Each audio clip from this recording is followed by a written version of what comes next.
मी नकुसा. माझं आज लग्न होतं. खूप आनंदात आहे मी. पहिल्याच दिवशी लग्नाच्या मला समजलं की मी तर भिकारी घरातून आली आहे. यांना करायची नव्हती, पण मुलाखातर त्यांनी मला करून घेतलंय. नको नको असे उकळत्या तेलासारखे शब्द मी त्या दिवशी ऐकून घेतले. बापाला सांगायचं, जो हुंडा ठरला होता ना, तो सगळा आणून द्यायचा. जेवण सुद्धा काय बाई, 4 माणसात पंचायत. ए वहिनी, चल ना बाहेर, माझ्या मैत्रिणी आल्यात त्यांना भेटायला.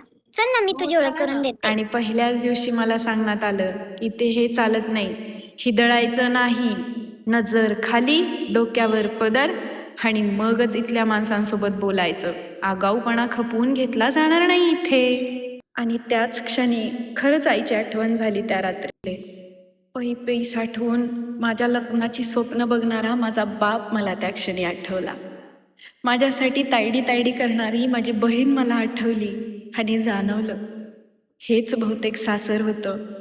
आणि माझ्या माहेरची मी नकुसा. मी नकुसा.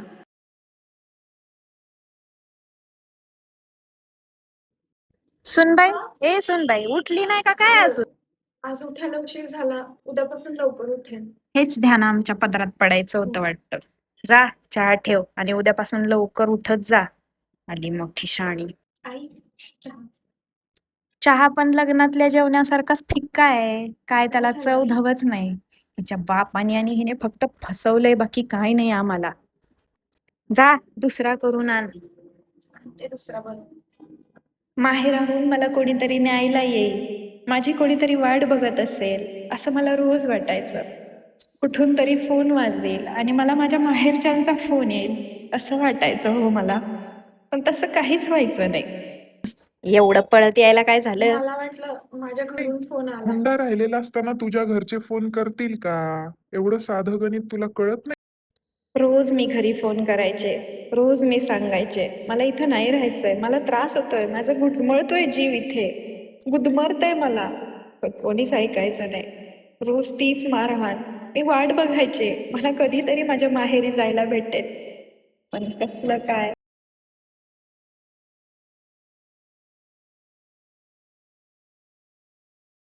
आता मला कळलं होतं की मी लाडकी लेक नाही, तर काहीही काम सांगा आणि करून घ्या अशी मी कामवाली बनलेली.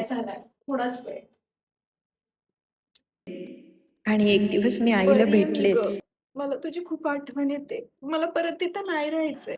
मी तिच्या पाया पडून रडून आरडून ओरडून सांगितलं, पण ती मला म्हणाली, समाज काय म्हणेल, तुझ्या बहिणीचं अजून लग्न बाकी आहे. अगं पण माझ्या आयुष्याचं काय. आणि त्याच वेळेस मला उत्तर भेटलं, माझं नाव नकुसा का आहे. हात जोडले, विनवण्या केल्या, नाही ऐकलं माझं कुणी. असं नको बोलू गाय, प्लीज, मी तुझ्यासमोर पाया पडते, मला तिथे नको पाठवू, ते लोक मला मारून टाकतील पैशासाठी ग. पण शेवटी मला बहीण, बाप, समाज यांची भीती घालून माझ्या सासरी पाठवलंच दागिना घेऊन. एवढा मार खाऊन सासरी मला माझ्या माहेरी समजावण्यात आलं, यालाच तर संसार म्हणतात. एखादं लेकरू झालं की सगळे सांभाळून घेतात, तोपर्यंत सहन कर. बघू आईने काय दिलंय. आईने हे दिलंय यांच्यासाठी. मी तुला गाडीसाठी पैसे आणायला लावले होते, हे असले फालतू दागिने देऊन आमचा अपमान करतेस होय? बाबांनी खूप कष्टाने दिलंय हो. एक गोष्ट मात्र खरी आहे, लग्न न झाल्यामुळं कोणी मेलेलं नाही, पण चुकीच्या व्यक्तीसोबत लग्न झाल्यावर रोज जिवंतपणे मारावं लागतं. एका नकुसेला रोज जिवंतपणे मारावं लागतं.